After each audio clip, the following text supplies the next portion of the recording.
अयोध्या का महल हमेशा से ही संगीत उत्सव और पवित्र का केंद्र था। और जिस दिन से राम, सीता और लक्ष्मण वनवास के लिए निकले, उस दिन से यह महल शोक से भर गया।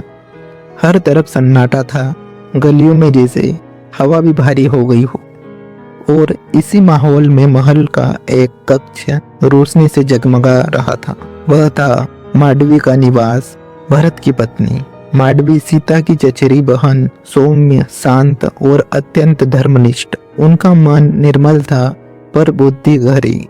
और आने वाले समय में वे एक ऐसी तपस्विनी बनेंगी जिसका त्याग को इतिहास ने शांत स्वर में याद रखा है।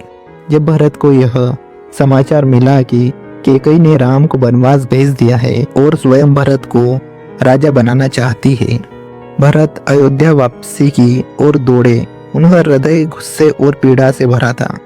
महल में प्रवेश करते ही उन्होंने मांडवी को देखा। वह घबराई नहीं थी। उन्होंने भरत से कहा, प्राणनाथ, यह परीक्षा सिर्फ राम भैया की नहीं है, यह आपकी भी है। जो निर्णय धर्म का हो वही कीजिए। मैं सदैव आपके साथ खड़ी हूँ। उनके शब्दों ने भरत के मन में शांति पैदा कर दी। भरत ने राम की खड़ाऊ सिंहासन पर रखकर कहा, अयोध्या के सच्चे राजा राम हैं। मैं राजा नहीं बनूंगा, मैं सिर्फ राज्य की रक्षा करूंगा जब तक वे लौट नहीं आते। यह सुनकर पूरा महल संदिग्ध था, पर मांडवी मुस्कुराई। उन्होंने कहा, आपका धर्म ही मेरा धर्म है। अगर आप 14 वर्ष तक राजस्वी सुख नहीं लेंगे तो मैं भी नहीं लूंगी। यह दोनों मिलकर इस राज्य को राम के नाम पर चलाएंगे। यह वचन मांडवी का पहला तप था, पति के धर्म में पूरी तरह एक हो जाना, जो मांडवी की महल की रानी बनने से कहीं बढ़ गया था। अगले ही दिन मांडवी ने पूरे महल को नया रूप दिया। शाही उत्सव बंद, सोने चांदी के गहने त्याग दिए और रेशमी वस्त्र छोड़े। सरल भोजन ग्रहण किया, दर्पण तक का उपयोग कम किया, विलासिता के सारे चिन्ह हटा दिए। उन्होंने कहा, जब अयोध्या का राजा वन में है तो मैं रानी की तरह नहीं रह सकती। मेरी हर सांस राम की याद में होगी। इस प्रकार मांडवी ने एक साध्वी की तरह जीवन जीना शुरू किया। मांडवी अक्सर महल से निकलकर अयोध्या के गरीब इलाकों में जाती। वे लोगों से पूछती, आपको भोजन मिलता है? जल की कमी तो नहीं? कहीं अन्याय तो नहीं हो रहा है? हर समस्या का समाधान वे भरत को शांत स्वर में बताती और दोनों मिलकर उसे दूर करते। उन्होंने विधवाओं के लिए आश्रय, बच्चों के लिए गुरुकुल, बीमारों के लिए औषधालय, वृद्धों के लिए सेवा भवन स्थापित करवाए। अयोध्या के लोग कहते थे, राम वन में है, भरत राज्य चला रहे हैं और मांडवी राज्य को जीवित रख रही है। मांडवी और भरत का तपस्वी जीवन, दोनों पवित्र और पति धर्मनिष्ठ के आदर्श बन गए।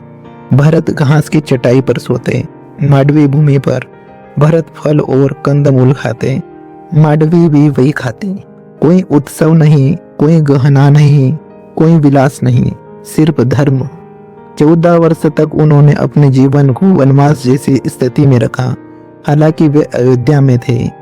मांडवी रोज सुबह मंदिर में दीप जलाती और कहती, हे भगवान, राम और सीता की रक्षा करना और हमें सामर्थ्य देना कि हम धर्म पर टिके रहें।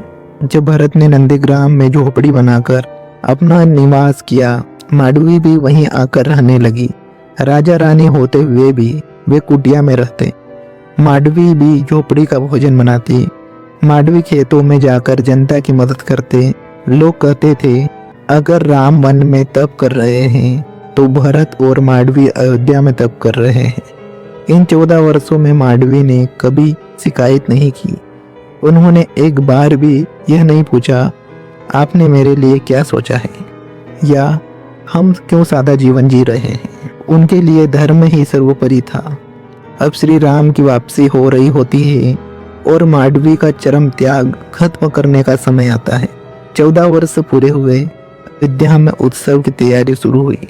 सबसे अधिक आनंद भरत और मांडवी को होना था, क्योंकि उनका तप समाप्त हो रहा था। जब राम, सीता और लक्ष्मण अयोध्या पहुंचे, मांडवी दूर खड़ी मुस्कुरा रही थी। उनकी आंखों में खुशी थी, पर गर्व उससे भी बड़ा था। उन्होंने राम को प्रणाम करते हुए कहा, प्रभु, आपकी अनुपस्थिति में जो कुछ हुआ वह भरत ने धर्म से किया और मैंने उनके धर्म को अपने धर्म की तरह निभाया। राम ने उनके सिर पर हाथ रखकर कहा, मांडवी, तुम्हारा त्याग अयोध्या की आत्मा है। अगर भरत ने राज्य को संभाला तो तुमने भरत को संभाला। तुम्हारा व्रत और धैर्य आने वाली पीढ़ियों के लिए आदर्श रहेगा। मांडवी की आंखों में आंसू आ गए, पर ये आंसू खुशी के थे, पूर्णतः के थे। राम राज्य शुरू होने के बाद मांडवी चुपचाप अपने जीवन में लगी रही। वे ज्यादा नहीं बोलती थी, पर प्रजा का प्रेम उन्हीं के आसपास घूमता था। कहते हैं कि जीवन में अंतिम समय में उन्होंने तपस्विनी जीवन अपनाया, अयोध्या के एक शांत आश्रम में साधना की और बहुत शांतिपूर्ण तरीके से संसार को अलविदा कहा। उनका जीवन त्याग, श्रद्धा, व्रत और नारी धर्म की पराकाष्ठा माना जाता है।